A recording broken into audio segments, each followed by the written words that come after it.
The gunshot echoed through the Montana wilderness, sending a flock of startled birds into the evening sky as Savannah Reed pressed her trembling body against the trunk of a towering pine.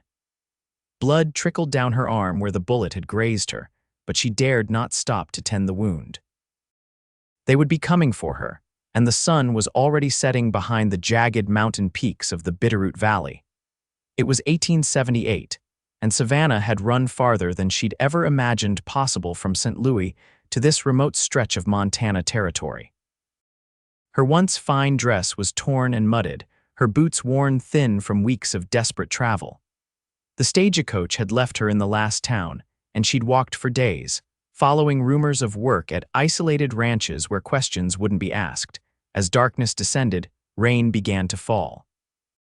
Cold droplets seeped through her thin shawl as Savannah stumbled forward, her legs numb with exhaustion. Through the curtain of rain, she spotted a warm glow in the distance, a homestead nestled at the edge of a vast meadow. With renewed determination, she pushed onward, praying whoever lived there would show her mercy. The ranch house stood solid against the gathering storm, its windows glowing with lamplight. A large barn loomed nearby, and several outbuildings dotted the property. Smoke curled from the chimney, promising warmth that Savannah hadn't felt in weeks. Gathering her courage, she approached the door and raised her hand to knock. Her fingers trembled, not just from cold but from fear. What if they turned her away? What if they asked too many questions? What if they were the type of men who'd take advantage of a woman alone? Taking a deep breath, she rapped her knuckles against the wooden door.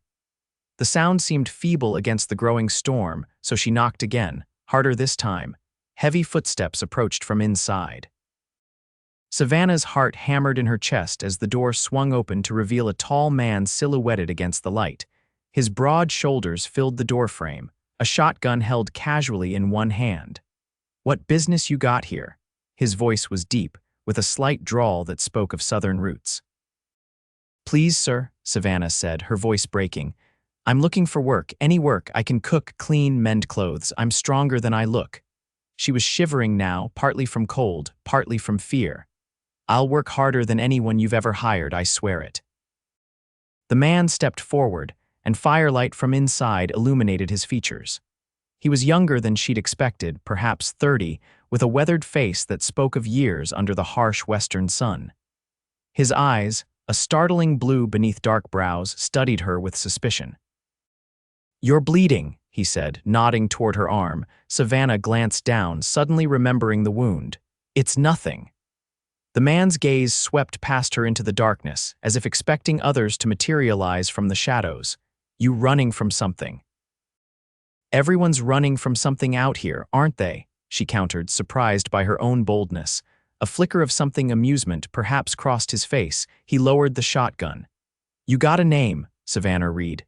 "Finn Blackwood," he offered in return, then stood aside. "Come in before you catch your death." Relief flooded through her as she stepped across the threshold. The interior was simple but comfortable, a large main room with a stone fireplace, a wooden table with 4 chairs, shelves lined with books and supplies, and a few doors leading to what she assumed were bedrooms.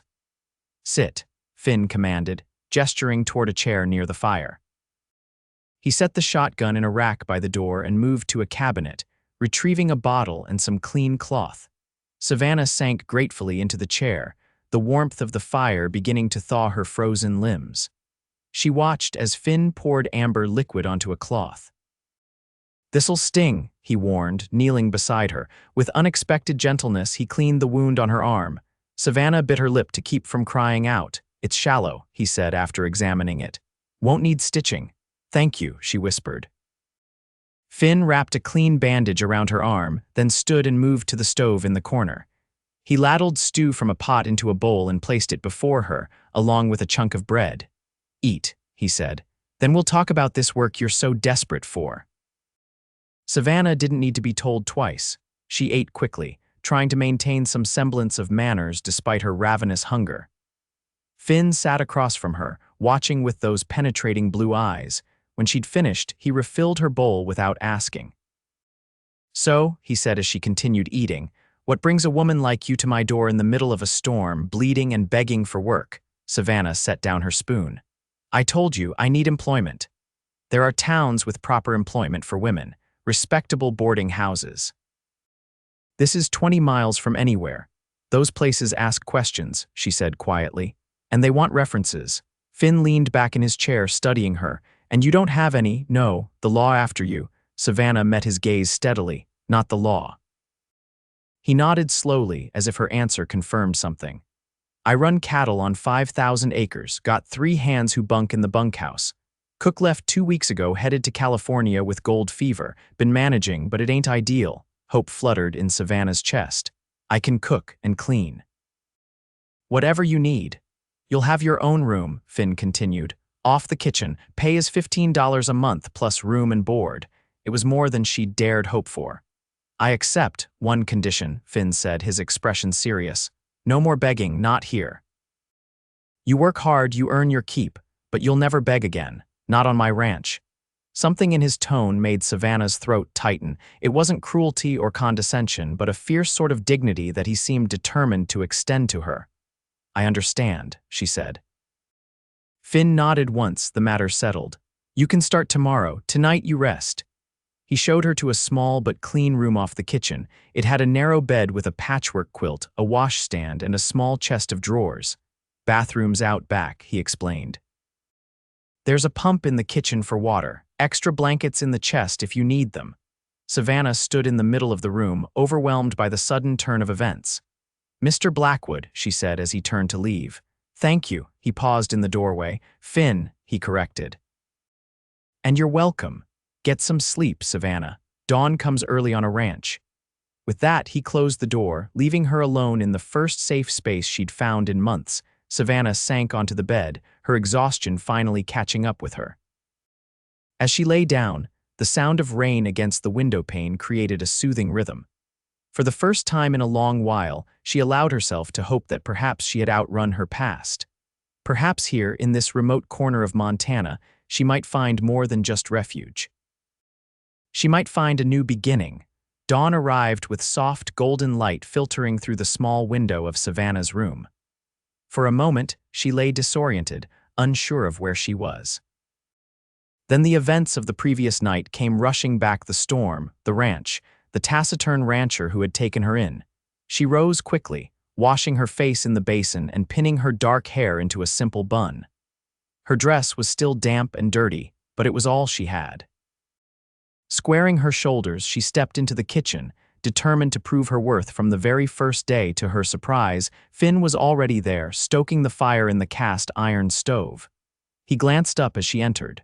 Morning, he said, straightening. Coffee's ready. You should have woken me, Savannah said, flustered. I meant to start breakfast, figured you needed the rest. He gestured to a large cupboard. Supplies are there, hands will be in soon, hungry as wolves. As if on cue, the door opened and 3 men filed in, stomping their boots on the threshold. They stopped short at the sight of Savannah. Boys, this is Savannah Reed. She's taking over the cooking and housekeeping, Finn explained. Savannah, meet Sam, Hank, and Diego.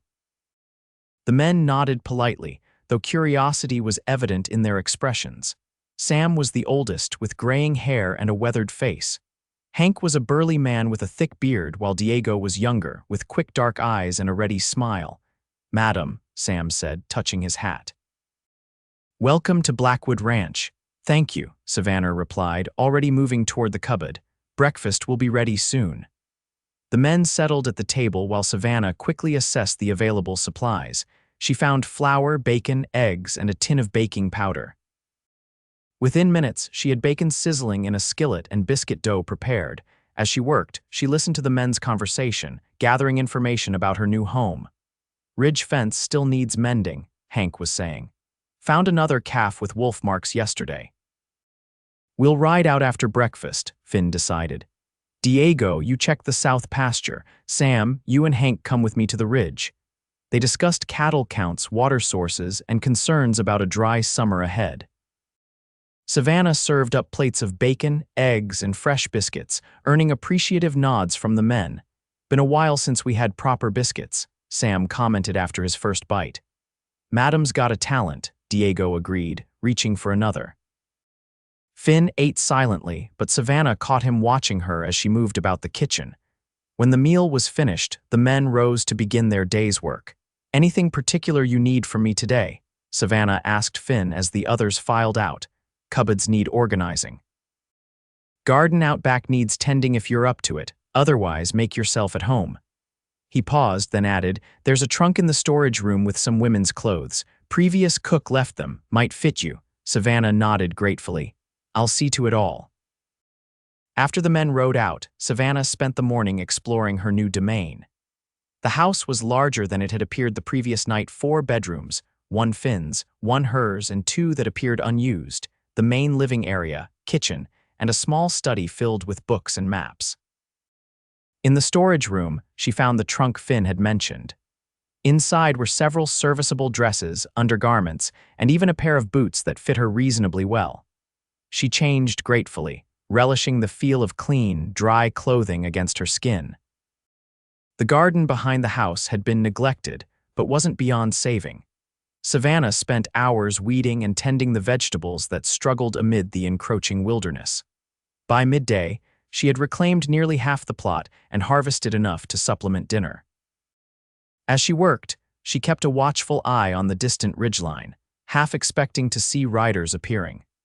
But the day remained peaceful, with only the ranch hands returning briefly for the midday meal before heading back out. Late afternoon found her preparing a hearty stew, homemade bread rising by the stove. As she worked, she hummed softly, a habit she'd nearly forgotten during her months on the run. "You have a nice voice." Savannah startled, nearly dropping the knife she was using to chop vegetables. Finn stood in the doorway, his tall frame silhouetted against the late afternoon light. "I didn't hear you come in," she said, flustered. "Sorry." He stepped into the kitchen, removing his hat. "Smells good in here. Beef stew," she explained, "and fresh bread if the dough behaves itself." Finn nodded approvingly, then seemed to notice her changed appearance. His eyes traveled from her clean dress to her neatly pinned hair, but he made no comment. Instead, he said, "Saw you worked on the garden. It just needed some attention. There's good soil there." "My mother started that garden," Finn said, surprising her with the personal detail. "She had a way with growing things."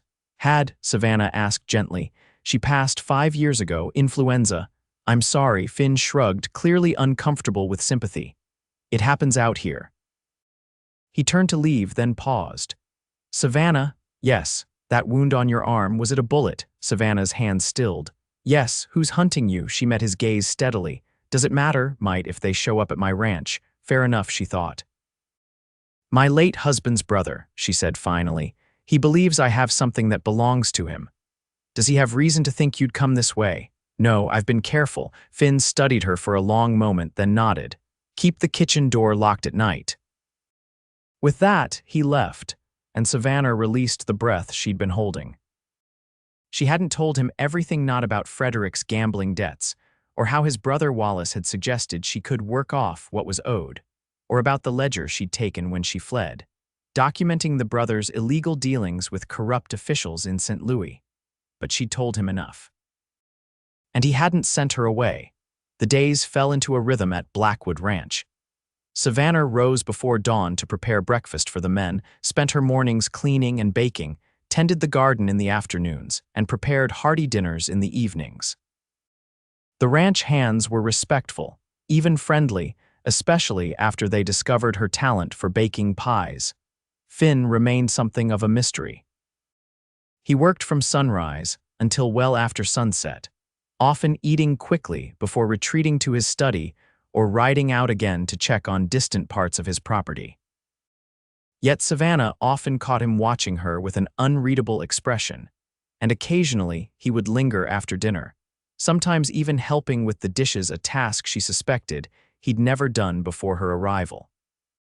One evening, about 2 weeks after Savannah's arrival, a thunderstorm rolled in from the mountains. The men had come in early, soaked and chilled by the sudden downpour. After dinner, Sam produced a fiddle, and Diego revealed a harmonica. As rain lashed against the windows, they played lively tunes while Hank told outrageous stories of his adventures in the gold fields of California. Savannah sat by the fire, mending one of Finn's shirts, enjoying the camaraderie. She glanced up to find Finn leaning against the doorframe, watching her with that same intense gaze. When their eyes met, he didn't look away. "Miss Savannah," Hank called, breaking the moment, "you know any songs from back east? Sam here can play most anything if you hum a few bars." "Oh, I couldn't possibly," she began. "Go on," Diego encouraged. "We've been starved for new music out here." Savannah hesitated, then set aside her mending. "There is one my mother used to sing." She began to hum softly, and Sam quickly found the melody on his fiddle. Taking a deep breath, Savannah sang a ballad about a woman waiting for her love to return from sea. Her voice, clear and true, filled the room. When she finished, there was a moment of silence. "That was real nice, Miss Savannah," Sam said finally, his weathered face soft with appreciation. "Beautiful," Diego agreed. Savannah glanced toward the doorway, but Finn had disappeared. Disappointment flickered through her, though she quickly suppressed it. Whatever was happening between them, these strange moments of connection, it was foolish to read too much into them. Later, as she prepared for bed, a soft knock sounded at her door. She opened it to find Finn standing there, holding a book. "Thought you might like something to read," he said, offering it to her. "Noticed you looking at the shelves in the study." Savannah accepted the volume, a collection of poetry by Tennyson. "Thank you," she said, touched by the gesture. "You have a beautiful voice," Finn said abruptly, as if the words had escaped against his will. Before she could respond, he turned and walked away, leaving Savannah staring after him, the book clutched to her chest. The following morning, Savannah was kneading bread dough when she heard the sound of approaching horses. Wiping her hands on her apron, she moved to the window. 3 riders were approaching strangers, not the ranch hands. Her heart began to pound. She quickly checked that the back door was locked, then moved to the front of the house, staying out of sight as she peered through the curtains. The men dismounted in the yard. They didn't look like Wallace's men, but Savannah had learned caution the hard way. One of them, a thin man with a drooping mustache, knocked on the door. Taking a deep breath, Savannah smoothed her apron and opened it partially. "May I help you, madam?" The man tipped his hat. "Name's Jenkins." "We're looking for Finn Blackwood. Mr. Blackwood is out checking the herd," she replied. "Can I tell him who called?" "We're from the First Bank of Helena," Jenkins explained. "Hear about his loan." Understanding dawned. These weren't threats from her past, but perhaps threats to Finn's future. "I see. Would you like to wait? I've coffee brewing." The men exchanged glances. "Much obliged," Jenkins said. Savannah led them to the table and served coffee and fresh bread with honey. As they ate, she gathered that Finn had taken a substantial loan to expand his herd and improve the ranch. Payments were due, and the bank was growing concerned about the timeline. "Mr. Blackwood is a man of his word," Savannah said firmly. "I'm sure he'll address your concerns when he returns." "Been a hard winter and a dry spring," one of the other men commented. "Lot of ranchers struggling." Before Savannah could respond, the door opened and Finn stepped in. He stopped short at the sight of the visitors, his expression hardening. "Blackwood," Jenkins greeted, rising. "We were just explaining to your housekeeper about the terms of your loan." "Wife," Finn corrected, moving to stand beside Savannah. "And I'm sure she told you I'd be along shortly." Savannah froze, stunned by his casual lie. Before she could react, Finn's arm slid around her waist, pulling her against his side. The warmth of his body seemed to burn through her dress. "Mrs. Blackwood has been a godsend," Finn continued smoothly. "Ranch is thriving with her help." Jenkins looked between them, clearly reassessing the situation. "Well, that's good to hear. Still, the matter of the payment remains." "You'll have it next week," Finn said firmly. "Been held up by some issues with cattle buyers, but it's resolved now." The bankers didn't look entirely convinced, but Finn's confidence and the presence of a wife seemed to work in his favor. After extracting a firm promise for payment, they departed. As soon as they were gone, Savannah stepped away from Finn's embrace. "Wife?" she questioned, her heart still racing from his unexpected touch. "Sorry," Finn said, not looking particularly apologetic. "Bankers take a man with a wife more seriously, think he's settled, responsible. And are you?" "Settled and responsible," Finn's eyes met hers. "Working on it." He cleared his throat. "About what they said the loan, it's none of my business," Savannah said quickly. "It affects everyone on this ranch," Finn countered, "including you." He explained that he'd borrowed heavily to expand, betting on rising cattle prices. But a harsh winter had killed off more cattle than expected, and beef prices were lower than anticipated. "If things don't turn around," he admitted, "I could lose the ranch." "I'm sorry," Savannah said softly. "Is there anything I can do to help?" Finn looked at her with surprise, as if he hadn't expected the offer. "You already are," he said. "Having you here, it makes a difference." The sincerity in his voice made Savannah's cheeks warm. Before she could respond, he turned to leave. "Better get back to work. Got fences to mend." "Finn," she called after him. "Why did you tell them I was your wife instead of just saying I work here?" He paused in the doorway. "Because a man doesn't leave his wife alone to face bankers or any other threat," he said simply. Then he was gone, leaving Savannah to ponder the implications of his words.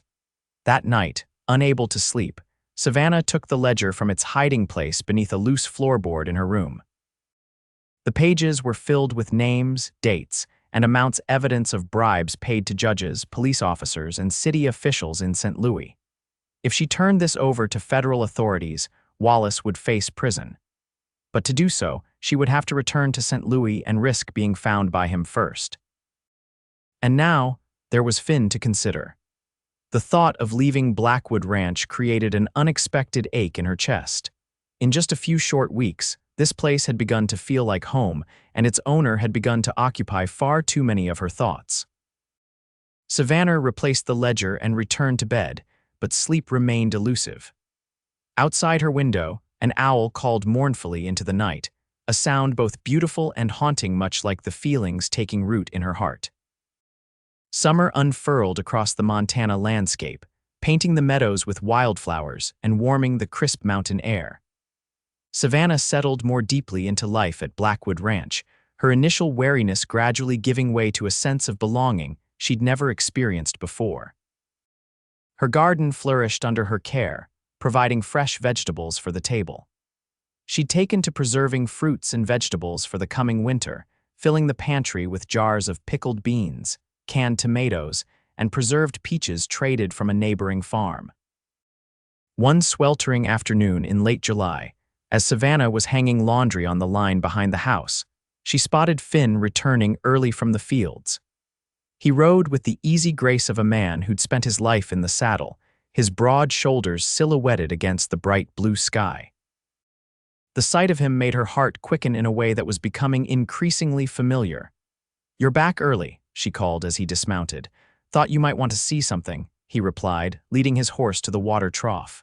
"If you're not too busy." Curiosity piqued, Savannah pinned the last shirt to the line. "What is it?" "It's a surprise," Finn said, a rare smile softening his features. "Can you ride?" "It's been years," she admitted. "But yes." "Good, I'll saddle Daisy for you, she's gentle." 20 minutes later, they were riding side by side across the vast meadow that stretched behind the ranch house. Savannah's initial nervousness at being on horseback again soon gave way to enjoyment. Daisy was indeed gentle, responding easily to the lightest touch. "Where are we going?" she asked as they crested a small hill. "Not much further," Finn promised. "Just over the next rise." As they topped the hill, Savannah gasped.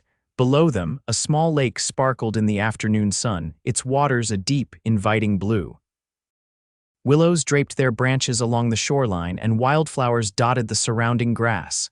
"It's beautiful," she breathed. "Thought you might like it," Finn said, watching her reaction with evident pleasure. "Been working hard. Figured you deserved a break from that hot kitchen." They dismounted and led the horses to the water's edge, where Finn spread a blanket in the shade of a large willow. From his saddlebag, he produced a cloth-wrapped bundle containing bread, cheese, and dried fruit, along with a bottle of wine. "You planned this," Savannah said, delighted by the gesture. "Might have," Finn admitted, looking almost boyish in his slight embarrassment. They sat together on the blanket, eating and talking as the afternoon drifted by. Finn told her about growing up on the ranch, about his father who'd claimed the land after the war, and his mother who'd made the wilderness into a home. "Were you ever tempted to leave?" Savannah asked. "See other places?" "Once," he admitted, "after my parents died." "Thought about selling, heading to California or Oregon." "Why didn't you?" Finn gazed out over the water. Land gets in your blood, becomes part of you. He turned to look at her. What about you, before everything that happened? What did you want? The question caught Savannah off guard. No one had asked about her dreams in a very long time. I wanted to teach, she said softly. I loved books, learning, thought I might open a small school someday. What happened? My father died when I was 18, left debts.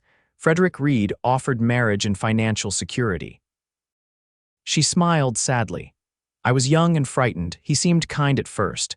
And later I learned that appearances can be deceiving. Frederick gambled, drank. When he died, a bar fight gone wrong, I discovered just how deep his debts went. And that his brother Wallace expected me to pay them one way or another. Finn's jaw tightened. So you ran. With this, Savannah admitted, deciding to trust him fully. A ledger. It documents their illegal dealings, bribes, fixed contracts. Wallace wants it back badly enough to kill for it. You could turn it over to authorities and risk Wallace finding me first or bribing his way out of trouble. She shook her head. I just wanted to disappear, start over somewhere new. Finn was quiet for a long moment. Then he reached over and took her hand, his calloused fingers warm against hers. You're safe here, Savannah, I promise you that. The sincerity in his voice made her throat tight with emotion. Thank you, she whispered. Their eyes held and something shifted between them, a barrier falling away. Finn leaned closer, his intention clear in his gaze. Savannah's heart hammered in her chest as his hand came up to gently cup her cheek.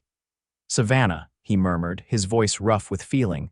Then his lips were on hers, tentative at first, then with growing confidence as she responded. The kiss deepened, awakening sensations Savannah had never experienced before, a sweet, burning need that spread through her entire body. When they finally parted, both breathing heavily, Finn rested his forehead against hers. Been wanting to do that since you showed up on my doorstep, he confessed. Even when I was muddy and desperate, she teased, though her voice trembled slightly, especially then. You were the bravest thing I'd ever seen. The naked admiration in his eyes made her blush. No one had ever looked at her that way, as if she were something precious and remarkable. They stayed by the lake until the sun began to sink toward the horizon, talking, sharing occasional kisses, and discovering the contours of this new terrain between them. As they rode back to the ranch, Savannah felt as though something fundamental had changed, not just between her and Finn, but within herself. For the first time since she'd fled St. Louis, she was thinking not just of survival, but of possibility. The weeks that followed were the happiest of Savannah's life. Though they maintained propriety around the ranch hands, she and Finn found countless small moments to be alone together, early mornings before the others awoke, evenings in his study with the door ajar, Sunday afternoons riding to the lake that had become their special place. Finn proved to be a different man in private than his stoic public persona suggested. He was thoughtful, occasionally even playful, with a dry wit that surprised her. He listened when she spoke, truly listened, in a way no man ever had before. And when he kissed her, which he did with increasing frequency and fervor, Savannah felt herself falling deeper into a love she'd never thought possible. Yet shadows remained. Finn still struggled with the ranch's finances, often working himself to exhaustion trying to meet the bank's demands. And Savannah continued to check the horizon for unfamiliar riders, the ledger still hidden beneath her floorboard, a constant reminder that her past was not truly behind her. One evening in early September, as Savannah was preparing dinner, she heard an unfamiliar wagon approaching. Moving to the window, she saw a well-dressed couple climbing down from an expensive-looking carriage. Drying her hands, she went to the door just as Finn emerged from the barn to greet the visitors. From his stiff posture, Savannah could tell these weren't welcome guests. Francis, Finn said, nodding to the elegant woman who stood examining the ranch house with obvious disapproval. Spencer wasn't expecting you. Clearly, the woman replied, her cultured voice carrying easily to where Savannah stood. We've been trying to reach you for weeks, Finley. You haven't responded to any of my letters, Finley. Savannah had never heard anyone call him by his full name. Been busy, Finn replied tersely. What brings you all the way from Helena? Business, the man named Spencer said, and family concerns. Finn's shoulders tensed further. You'd better come inside. As they approached the house, Savannah stepped back, uncertain of her role in this unexpected visit. Finn's eyes found hers as he entered with the couple. "Savannah," he said, his voice carefully neutral, "this is my sister Frances and her husband Spencer Holloway." "From Helena." He turned to the visitors. "This is Savannah Reed. She keeps house for the ranch." Frances raised one perfectly groomed eyebrow. "Indeed. Well, Miss Reed, might we trouble you for some refreshment? It's been a tedious journey." "Of course," Savannah replied, keeping her tone professional despite the dismissive look in the other woman's eyes. "Please make yourselves comfortable." As she busied herself preparing coffee and setting out the apple cake she'd baked that morning, Savannah listened to the conversation in the main room. "Really, Finley," Frances was saying, "this stubborn insistence on remaining here is becoming absurd. The offer from the Western Montana Land Company is more than generous. You could live comfortably in Helena, perhaps even open that store you once talked about." "I'm not selling the ranch," Finn said flatly. "Be reasonable," Spencer interjected. "You're in debt up to your eyebrows. Cattle prices aren't recovering. Another hard winter and you'll lose everything anyway." "I'll manage," Frances sighed dramatically. "This isn't just about you anymore. It's about Mother and Father's legacy. Would they want to see everything they built lost to the bank?" "At least if you sell now, you preserve something of their dream." "Their dream was this ranch," Finn countered. "Not money in a bank in Helena." Savannah entered with the coffee tray, and the conversation halted abruptly. As she served them, she could feel Frances scrutinizing her, taking in her simple dress and work-roughened hands. "How long have you been employed here, Miss Reed?" Frances asked with feigned politeness. "Since early summer, madam." "And before that," Frances, Finn warned. "I'm merely making conversation, brother dear," Frances smiled thinly. "One does wonder where you found household help so far from civilization." "Miss Reed's background is her own business," Finn said firmly. Spencer cleared his throat. "Perhaps we should discuss the real reason for our visit." He produced a folded paper from his jacket. "The bank is calling in your loan, Finn. 30 days' notice." Finn's face paled slightly, but his expression remained controlled. "On what grounds? I've made the minimum payments." "Barely, and always late," Spencer replied. "As a board member, I've vouched for you repeatedly, but there's only so much I can do. The drought has everyone nervous about agricultural investments." "So this is an attempt to force me to sell to your land company," Finn said, his voice hard. Spencer shrugged.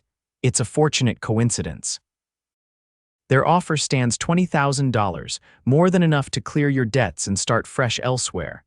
Savannah watched the muscle working in Finn's jaw as he struggled to contain his anger. "I need time to think," he said finally. "Of course," Frances said smoothly, rising. "We'll be staying at the Riverside Hotel in town for 2 days. Spencer has business with several other ranchers in the area." She moved to kiss her brother's cheek. "Do think sensibly, Finley. Sometimes letting go is the wisest choice." After they departed, Finn stood silently staring out the window, his back rigid with tension. Savannah approached cautiously and placed a hand on his arm. "Are things really that bad?" she asked softly. He didn't turn. "Been worse," he said, "but not by much." $20,000 is a lot of money. Now he did turn, his eyes fierce. "I'm not selling. This land isn't just property, it's my heritage, my future." He took her hand. "Maybe our future." The words hung between them, heavy with implication. They hadn't spoken of marriage or long-term plans, though Savannah had begun to hope. "What will you do?" she asked. "Fight," Finn said simply. "Find a way to pay them off. I've got a lead on a cattle buyer from Chicago who might pay premium prices. And there's timber on the North Ridge I could selectively harvest." Savannah nodded, her mind working. "I have some savings," she offered. "From my wages. It's not much, but no," Finn interrupted. "I won't take your money, Savannah. This is my problem to solve." "But if we're talking about our future," she pressed, "then it's our problem." Finn's expression softened. He pulled her into his arms, pressing a kiss to her forehead. "You're something else, you know that. Most women would be urging me to take the money and move to town." "I'm not most women," Savannah reminded him, "and I've come to love this place almost as much as you do." "Almost as much as I love you," she thought, but didn't say aloud. That night, after the ranch hands had gone to their bunkhouse, and Finn had retreated to his study to pore over account books, Savannah sat on her bed and removed the ledger from its hiding place. The solution to Finn's problems might be in her hands if she had the courage to use it. The ledger documented bribes totaling well over $30,000. If she turned it over to federal authorities, there was a chance of recovering some of that money that rightfully belonged to Frederick's estate, and thus partially to her, as his widow. But to do so would mean returning to St. Louis, facing Wallace, and potentially putting herself in grave danger. It would also mean revealing the full truth of her past to Finn, including the fact that she'd withheld crucial details of her situation. As she weighed her options, a noise outside her window caught her attention: the soft crunch of footsteps on gravel. Savannah froze, her heart suddenly pounding. She quickly hid the ledger and moved cautiously to the window, peering out into the darkness. A shadow moved near the barn, too large to be a coyote or fox. Savannah watched as the figure slipped inside the structure. A thief, perhaps, looking to steal tools or saddles. Without stopping to think, she grabbed the small revolver Finn had given her for protection and crept out of her room. The main house was dark except for a thin line of light under Finn's study door. Not wanting to alarm him unnecessarily, Savannah slipped out the kitchen door and moved quietly toward the barn. The night was cool, with a bright moon illuminating the yard. Savannah stayed in the shadows, approaching the barn from the side. The large door was ajar, and she could hear movement inside, someone rummaging through supplies. Taking a deep breath, she raised the revolver and stepped into the doorway. "Don't move," she commanded, her voice steadier than she felt. The figure spun around, and moonlight through the high windows revealed a young woman barely more than a girl with a dirty face and desperate eyes. She clutched a burlap sack that bulged with what Savannah assumed were stolen provisions. "Please," the girl whispered, her voice breaking. "I'm just hungry." Savannah lowered the gun, recognition flooding through her. Not of the girl specifically, but of her circumstances: the hollow cheeks, the fear, the desperation that drove one to steal rather than beg. "Put those things back," Savannah said, her tone gentler now. "Then come to the house, I'll feed you properly." The girl's eyes widened with suspicion. "Why would you do that?" "Because someone once did the same for me." Savannah gestured toward the house. "I'm not going to hurt you. But I'm not letting you steal from these good people either." After a moment's hesitation, the girl returned the items to their places and followed Savannah to the house. In the kitchen, Savannah lit a lamp and got a better look at her unexpected guest, 16 or 17, with tangled brown hair and clothes that had seen better days. "Sit," Savannah instructed, putting water on to boil. "What's your name?" "Mary," the girl replied, perching nervously on the edge of a chair. "Where are you from, Mary? Where are your people?" "Dead. Pa from the fever, ma in childbirth. Was working at a boarding house in Miles City, but the owner's son." She trailed off, her meaning clear, had to leave in a hurry. Savannah nodded, understanding all too well. As she prepared a plate of cold chicken, bread, and preserves, she heard Finn's study door open. "Savannah," he called, then stopped short in the kitchen doorway at the sight of their visitor. His hand moved instinctively to his hip where he normally wore his gun. "It's all right," Savannah said quickly. "This is Mary. She was looking for work." Finn's eyes moved from the girl to Savannah, clearly not believing this explanation but willing to follow her lead. "At this hour." "I caught her in the barn," Savannah admitted.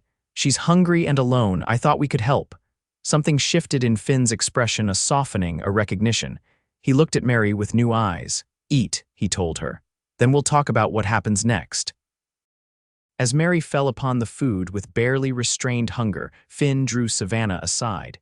"You went to the barn alone, at night, after everything you've told me about Wallace." "I had the revolver," Savannah defended, "and I couldn't just ignore it." "You could have called for me," Finn insisted, his voice low and intense. "If that had been one of Wallace's men instead of a hungry girl." "But it wasn't," Savannah pointed out. She laid a hand on his arm. "Finn, look at her. She reminds me of myself not so long ago." Desperate enough to consider anything, Finn's gaze moved to Mary, who was devouring the food as if she hadn't eaten in days. His expression softened further. "What do you suggest we do with her?" "Let her stay," Savannah said without hesitation. "I could use help with the house and garden." Winter's coming there will be more work than I can manage alone. You're sure? We know nothing about her. We knew nothing about me either, Savannah reminded him. Sometimes you have to trust your instincts. Finn's eyes held hers for a long moment, then he nodded once. All right. But she's your responsibility, and she sleeps in the house, not the barn. Savannah smiled, rising on tiptoes to kiss his cheek. Thank you. Mary stayed, taking up residence in one of the unused bedrooms. She proved to be a willing worker, quick to learn and grateful for the safe haven. Her presence gave Savannah something she hadn't realized: she needed someone to mentor, to help in the way Finn had helped her. Meanwhile, Finn threw himself into efforts to save the ranch. He rode out early and returned late, pushing himself and his men to prepare for winter while simultaneously seeking new buyers for his cattle. The strain showed in the new lines around his eyes and the weariness in his shoulders. One evening in late September, as Savannah was preparing dinner, she heard riders approaching more than just Finn and the hands returning. She moved to the window and felt her blood freeze in her veins. 3 unfamiliar men were riding up to the house, led by a figure she recognized instantly despite the years and distance. Wallace Reed. Panic surged through her. How had he found her? Had someone in town recognized her and sent word? Or had he simply been methodically searching every settlement and ranch in the territories? Mary entered the kitchen, carrying an armful of fresh laundry. She stopped short at the sight of Savannah's face. What's wrong? Take these, Savannah said urgently, retrieving the ledger from its hiding place and thrusting it into the girl's hands along with a small pouch of money. Hide in the root cellar. Don't come out until I call for you, no matter what you hear. If I don't come by morning, take the mare and ride to town. Find the sheriff and give him this book. Mary's eyes widened with fear, but she nodded and quickly disappeared through the back door just as a heavy knock sounded at the front. Savannah took a deep breath, checked that the revolver was secure in the pocket of her apron, and went to answer. Wallace Reed stood on the porch, flanked by 2 rough-looking men. He was heavier than she remembered, his once handsome face bloated from drink, but his eyes were the same cold and calculating. Savannah, he said, smiling without warmth. What a lovely surprise. When I heard rumors of a woman matching your description working on a remote ranch, I hardly dared hope. Yet here you are. How did you find me? Savannah asked, her voice remarkably steady despite her racing heart. Money loosens tongues, Wallace replied with a shrug. A stagecoach driver remembered dropping a young woman near Willow Creek. A shopkeeper recalled a rancher's cook with unusual refinement for these parts. Small details, but enough for a determined man. What do you want, Wallace? His smile vanished. Don't play stupid, Savannah. You know exactly what I want. The ledger. Where is it? Not here, she lied. It's somewhere safe where you'll never find it. Wallace sighed dramatically. I had hoped we could resolve this amicably. He gestured to his companions. Search the house thoroughly. You have no right, Savannah protested, blocking the doorway. Stand aside, Wallace ordered, his voice hardening. Or things will become unpleasant. Before Savannah could respond, the sound of approaching horses made them all turn. Finn, Sam, and Diego were riding hard toward the house, rifles ready. They pulled up sharply, positioning themselves between the strangers and the house. This is private property, Finn called, his rifle aimed squarely at Wallace. State your business or leave. Wallace raised his hands in a placating gesture. No need for hostilities. I'm simply retrieving my sister-in-law and some property she borrowed when she left St. Louis. Savannah. Finn's eyes never left Wallace, but his question was clear. This is Wallace Reed, she explained, her voice tight. My late husband's brother, the man I told you about. Understanding flashed across Finn's face. Mr. Reed, he said coldly, Miss Reed is under my protection now. Whatever business you had with her is in the past. Wallace laughed, a harsh sound. Miss Reed, is that what she's calling herself? Did she tell you she's a thief? That she stole valuable documents before fleeing St. Louis like a common criminal? I know everything I need to know, Finn replied, his voice steady. Now I'm going to ask you once more to leave my property. The tension stretched between them, a tangible thing in the cooling evening air. Wallace's men had shifted, hands hovering near their weapons. Sam and Diego had done the same, creating a volatile standoff. "This doesn't concern you, rancher," Wallace said, his jovial mask slipping to reveal the dangerous man beneath. "Step aside, and you needn't be involved."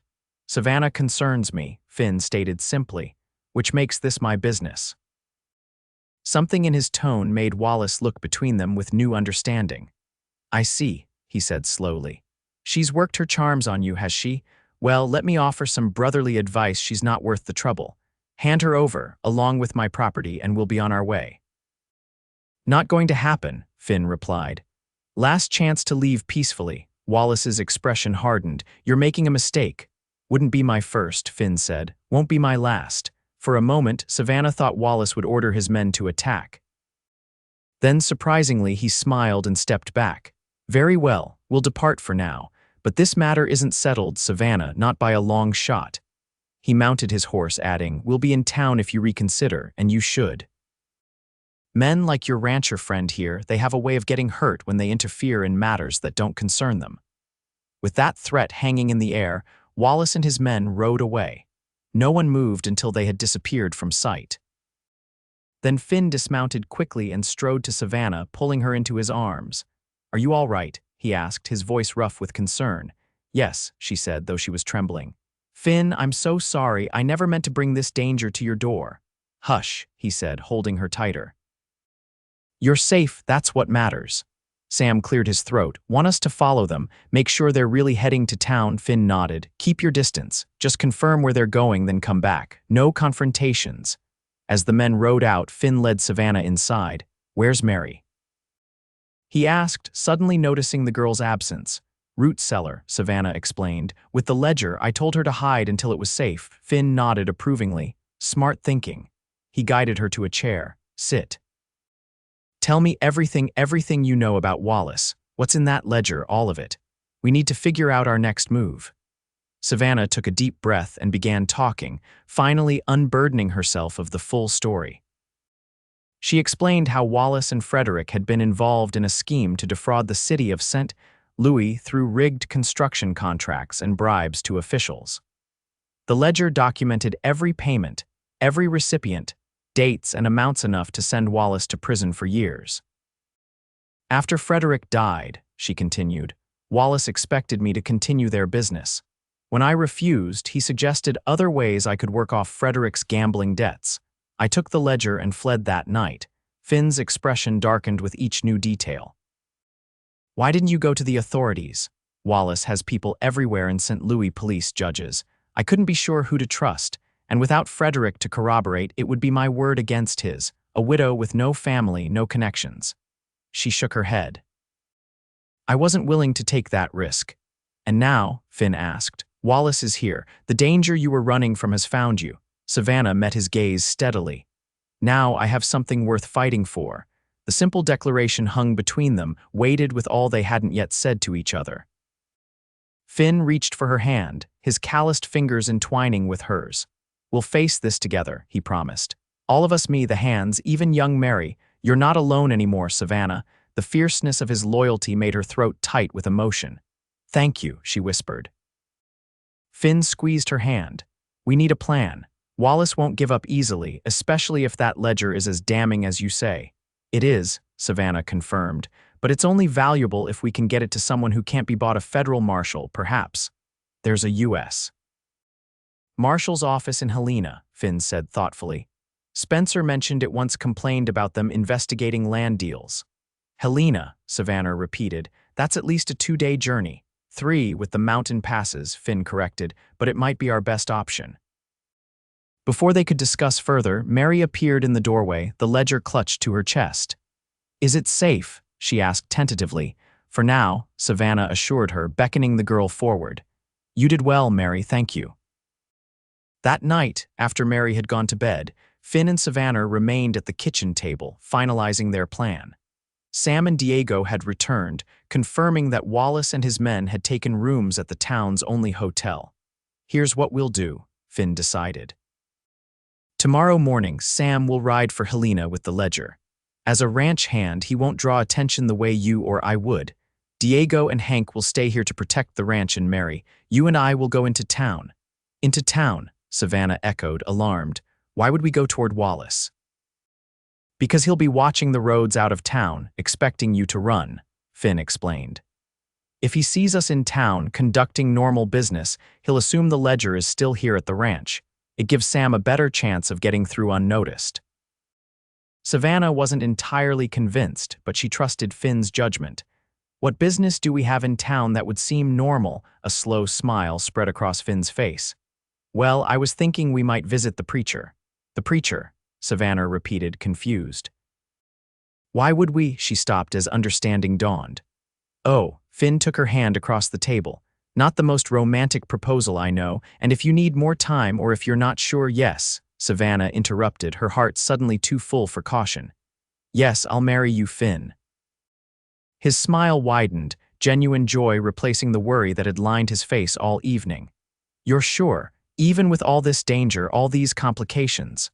I've never been more certain of anything, Savannah said honestly. I love you, Finn Blackwood. I think I have since you told me I'd never have to beg again. Finn rose from his chair and pulled her to her feet, gathering her into his arms. I knew I was in trouble the moment I opened that door, he confessed, his voice rough with emotion. Soaking wet, exhausted, injured, and still the most beautiful, determined woman I'd ever seen.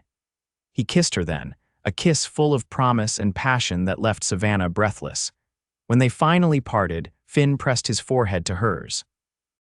Whatever happens, whatever Wallace tries, we'll face it together. You're not running anymore, Savannah. This is your home now, our home. In that moment, with his arms around her and his heart beating steady against hers, Savannah finally allowed herself to believe it. The fear that had been her constant companion for so long began to recede, replaced by something stronger: hope, purpose, and the certainty that she had found where she belonged. Dawn arrived with clear skies and a crisp autumn breeze, perfect weather for a wedding, Savannah thought as she dressed carefully in her best gown. Mary helped with her hair, weaving wildflowers into the dark strands. You look beautiful, Miss Savannah, the girl said, stepping back to admire her work. Thank you, Mary. Savannah smiled at her reflection in the small mirror. The woman looking back at her seemed transformed from the desperate fugitive who had arrived at Blackwood Ranch months ago. There was color in her cheeks, confidence in her posture, and a light in her eyes that spoke of happiness found rather than merely disaster averted. Sam had departed before sunrise with the ledger securely hidden in his saddlebags, taking a roundabout route to Helena. Hank and Diego had positioned themselves around the property, watchful for any sign of Wallace or his men. Finn knocked on her door, already dressed in his Sunday best, a dark suit that emphasized his broad shoulders and made his blue eyes seem even more striking. Ready? He asked, his gaze warming as it took in her appearance. Ready, Savannah confirmed, accepting his offered arm. The ride into town was tense despite the beautiful day. Both were acutely aware that they were deliberately placing themselves in Wallace's path, gambling that the visible presence of a U.S. Marshal might deter him from action in the middle of a small town. Marshal Johnson had been briefed on the situation the previous evening when Finn had ridden out to his homestead on the edge of town. He had agreed to meet them at the church and remain visible throughout the day. As they approached the town's main street, Savannah spotted Wallace immediately. He stood on the hotel's porch with one of his men, watching them with undisguised interest. Beside her, Finn stiffened slightly but maintained his course, guiding their wagon toward the small white church at the far end of the street. He's following, Savannah murmured as they dismounted in front of the church. Let him, Finn replied, his hand warm and reassuring at the small of her back. Marshal Johnson is inside with Reverend Collins. Wallace won't try anything here. The church was empty save for the preacher and the marshal, who nodded in greeting. Reverend Collins, a kindly man with white hair and gentle eyes, welcomed them warmly. A wedding is always a joyful occasion, he said, though the circumstances are unusual. Are you certain you wish to proceed today? More certain than I've ever been, Finn replied, his eyes never leaving Savannah's face. The ceremony was brief but meaningful. As they exchanged vows, Savannah was struck by the rightness of it all, despite the danger lurking outside. When Finn slipped a simple gold band onto her finger, his mother's ring, he told her she felt tears well in her eyes. "I now pronounce you husband and wife," Reverend Collins declared. "What God has joined together, let no man put asunder." Finn kissed her with restrained passion, mindful of their audience but leaving no doubt of his feelings. As they turned to face the door, Savannah's breath caught in her throat. Wallace stood at the back of the church, watching them with cold calculation. "Touching," he drawled, stepping forward.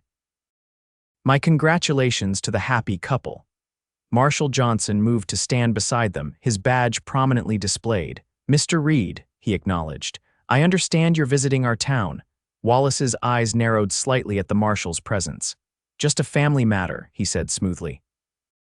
"My sister-in-law and I have unfinished business. Any business you have with Mrs. Blackwood can be conducted through proper legal channels," the marshal replied evenly.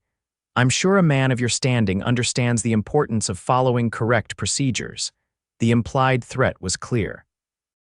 Wallace's jaw tightened, but he maintained his facade of civility. "Of course, I merely wish to offer my best wishes." He turned to Savannah. "I hope you'll reconsider our discussion, Savannah. Family should stick together after all." "I have all the family I need," Savannah replied, her hand firmly in Finn's. Wallace's smile didn't reach his eyes. "We'll see." With a nod to the marshal, he departed, leaving a wake of tension behind him. "He's planning something," Finn said quietly to the marshal. "That was too easy." "I agree," Marshal Johnson replied, "but my hands are tied unless he actually breaks the law. Best get yourselves home and stay alert. When is your man expected to reach Helena?" "Day after tomorrow, if all goes well," Finn answered. "Can you spare anyone to keep an eye on Reed and his men?" "I'll do what I can," the marshal promised, "but I can't hold them without cause." As they left the church, Savannah felt Wallace's eyes on them from the hotel porch. The weight of his gaze followed them all the way down the street as they visited the general store for supplies, maintaining the appearance of a normal trip to town. By mid-afternoon, they were heading back to the ranch, both tense with the anticipation of Wallace's next move. They had nearly reached the long drive leading to the house when Finn suddenly pulled the wagon to a halt. "Smoke," he said tersely, pointing to the horizon where a dark plume rose above the trees, coming from the direction of the ranch. Fear clutched at Savannah's heart as Finn urged the horses to a gallop. As they crested the final rise, a devastating scene came into view. The barn was engulfed in flames, and two unfamiliar horses were tethered near the house. Of Wallace's third man, there was no sign. "Mary," Savannah whispered, terror gripping her. Finn's face hardened into a mask of determination. "Stay down," he ordered, reaching for the rifle stowed beneath the wagon seat. "When I stop, run for the trees. Don't look back." "I'm not leaving you," Savannah protested. "Savannah, please," Finn implored, his eyes meeting hers briefly. "I can't fight if I'm worried about you." Before she could argue further, a shot rang out, splintering the wood of the wagon next to Finn's hand. He yanked the horses to a stop, returning fire toward the source of the shot, the shadow of a man at the corner of the house. "Go," Finn urged, providing covering fire as Savannah reluctantly slid from the wagon and dashed for the tree line. Heart pounding, she took shelter behind a large pine, watching in horror as Finn abandoned the wagon and sought cover behind a water trough. Gunfire continued to exchange between him and the unseen attacker by the house. A movement to her right caught Savannah's attention. Wallace's third man was creeping through the trees, clearly intending to flank Finn's position. Without hesitation, Savannah drew the small revolver from her pocket. She had never shot a man before, but Finn's life hung in the balance. Taking careful aim, she fired. The man cried out, clutching his leg as he fell. The sound drew the attention of the shooter at the house, giving Finn the opportunity to advance. More gunfire erupted, then an eerie silence fell. Savannah held her breath, terrified of what she might see when she looked toward the house again. "Savannah," Finn's voice called. "It's safe." She emerged cautiously from the trees to find Finn standing over the unconscious form of Wallace's man. Diego was limping from the direction of the bunkhouse, blood staining his shirt sleeve. "Where's Hank?" Finn asked urgently. And Mary, root cellar, Diego gasped. Hank got them there when we saw riders coming. He's hurt bad, boss. And Wallace? Savannah asked, scanning the area. Wasn't with them, Diego replied. Just his men, said they had orders to burn us out, find something called a ledger. A cold dread settled in Savannah's stomach. If Wallace wasn't here. He must have figured out our plan, Finn finished grimly. He's gone after Sam. The realization hit them both simultaneously. Wallace had used his men as a diversion while he pursued the real prize. Finn quickly organized their response. The wounded man was secured in the bunkhouse under Diego's watchful eye. Hank, injured but conscious, was moved to the house where Savannah could tend his wounds.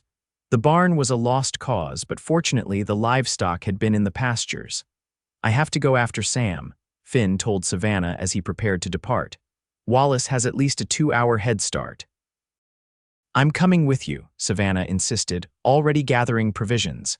Savannah, he's my brother-in-law Finn, my problem, and I won't sit here wondering if you're alive or dead. Her voice broke slightly on the last words. We face this together, remember. Finn studied her face for a long moment, then nodded once. Together. They left Mary with instructions to care for Hank and to send for the marshal if they didn't return within 2 days. Then, mounting fresh horses, they set off on Sam's trail toward Helena. The journey was grueling. They rode hard through the afternoon and into the evening, following the route Sam would have taken through the mountain passes. As darkness fell, they were forced to make camp, though both were reluctant to stop. We're no use to Sam if we ride off a cliff in the dark, Finn pointed out, helping Savannah dismount. They made a cold camp, unwilling to risk a fire that might give away their position. Huddled together beneath a shared blanket, they spoke in hushed voices about what lay ahead. Wallace won't kill Sam immediately, Savannah reasoned. Not until he has the ledger, and Sam won't give it up easily. Sam's a good man, Finn agreed. Loyal to the bone, but Wallace seems the type to have persuasive methods. Savannah shuddered, knowing all too well what Wallace was capable of. We'll find them in time, she said, trying to convince herself as much as Finn. We will, Finn promised, pulling her closer. Try to rest. Tomorrow will be another hard day. Despite her exhaustion, sleep eluded Savannah. She lay awake, listening to the night sounds of the wilderness and feeling Finn's steady heartbeat against her back. So much had changed in such a short time, from a desperate fugitive to a wife, from a woman alone to part of something larger than herself. The thought of losing it all to Wallace's vengeance was unbearable. They rose before dawn and continued their pursuit. By mid-morning, they had reached a fork in the trail. One path continued toward Helena, while the other led to an old mining settlement that had been largely abandoned after the initial silver strike played out. Which way would Sam have gone? Savannah asked, studying both options. Finn frowned, dismounting to examine the ground. Tracks here, he said, pointing to faint impressions in the hard soil. 3 horses heading toward the mining camp. One set looks like Sam's mount. Why would he go that way instead of toward Helena? Savannah wondered. He might not have had a choice, Finn replied grimly. Or he might have been trying to lead Wallace away from populated areas. They followed the tracks toward the mining camp, approaching cautiously as the dilapidated structures came into view. The settlement consisted of a few dozen buildings in various states of decay, abandoned cabins, a collapsed mill, and a larger structure that had once been a saloon. Finn pointed silently to 3 horses tethered outside the saloon. One was unmistakably Sam's bay gelding. They dismounted at the edge of the trees and proceeded on foot, moving from building to building for cover. As they neared the saloon, voices became audible. Wallace's cultured tones, punctuated by another man's pained responses. Sam, the ledger, Mr. Turner, Wallace was saying. Simply tell me where it is and this unpleasantness can end. Go to hell, came Sam's defiant reply, followed by the sound of a blow. Finn's jaw tightened. He motioned for Savannah to stay back, then began to circle toward the rear of the building, but Savannah had another idea. While Finn positioned himself, she moved to the front of the saloon, taking a deep breath before stepping into the open doorway. Wallace, she called, her voice steady despite her racing heart. All movement inside froze. Wallace turned slowly from where he stood over Sam, who was tied to a chair, his face bloodied but his eyes alert. "Savannah," Wallace smiled, genuinely surprised. "How nice of you to join us, though I must say this saves me the trouble of hunting you down later." "Let him go," Savannah demanded. "It's me you want." "Actually, it's the ledger I want," Wallace corrected. "Though I'll admit making you pay for your betrayal is a pleasant bonus." He gestured with his pistol. "Come in, please, and if your new husband is lurking about, tell him to show himself or Mr. Turner here loses something more permanent than blood." Savannah stepped into the saloon, praying Finn had found a position that gave him an advantage. "I'm alone," she lied. "Finn is dealing with your men back at the ranch." Wallace's eyes narrowed skeptically.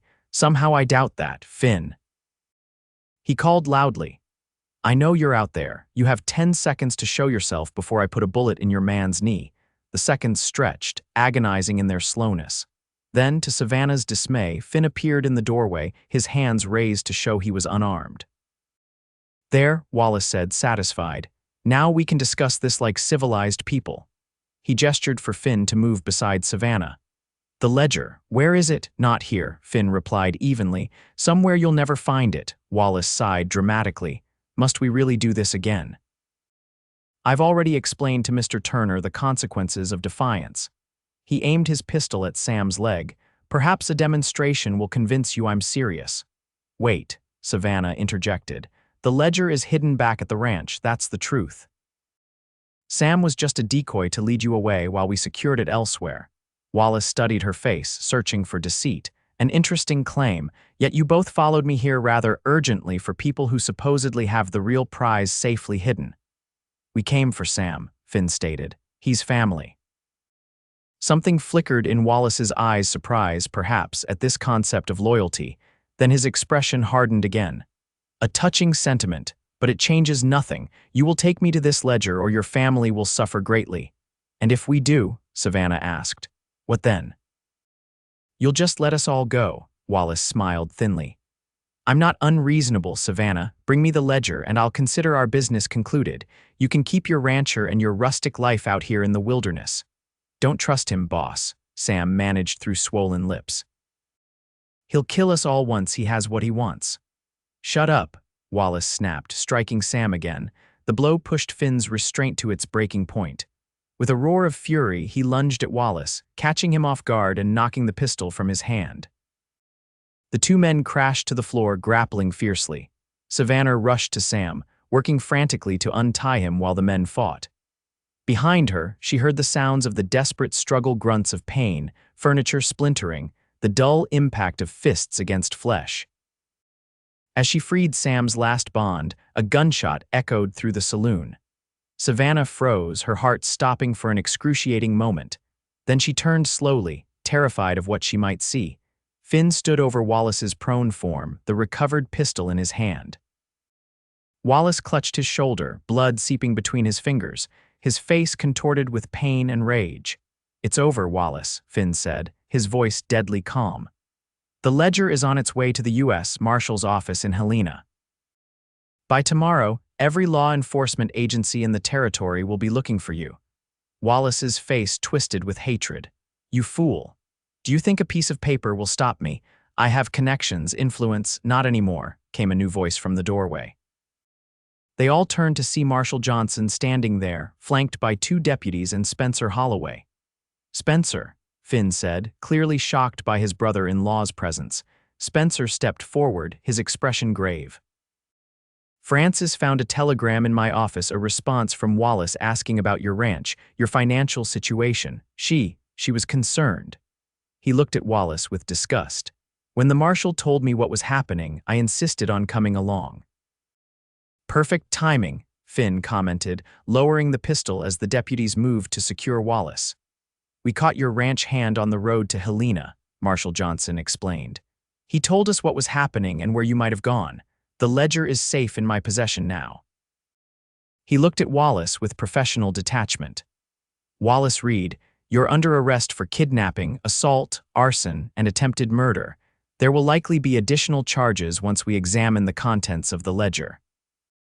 As the deputies led Wallace away, he locked eyes with Savannah one final time. "This isn't over," he hissed. Yes, Savannah replied calmly. It is. She turned her back on him, choosing instead to focus on her husband and their injured friend. The journey back to Blackwood Ranch was considerably slower than their pursuit had been. Sam, though badly beaten, insisted he could ride, but they frequently stopped to rest.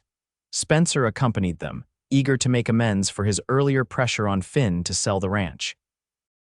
I had no idea what was really happening, he admitted as they made camp on the first night. Francis was just worried about you being out here alone, struggling with the finances. Not alone anymore, Finn pointed out, his arm around Savannah. Spencer smiled ruefully. No, not anymore.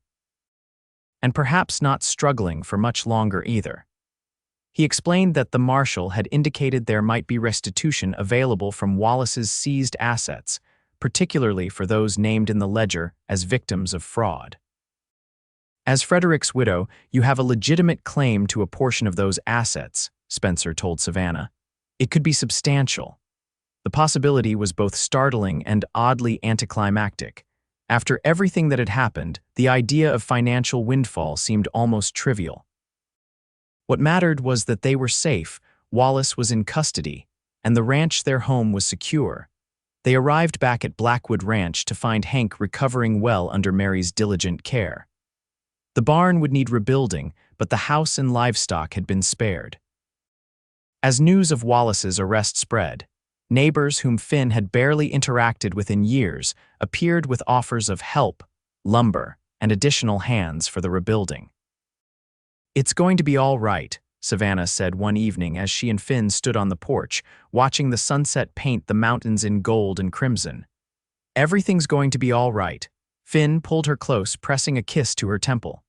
Better than all right, he promised. This is just the beginning.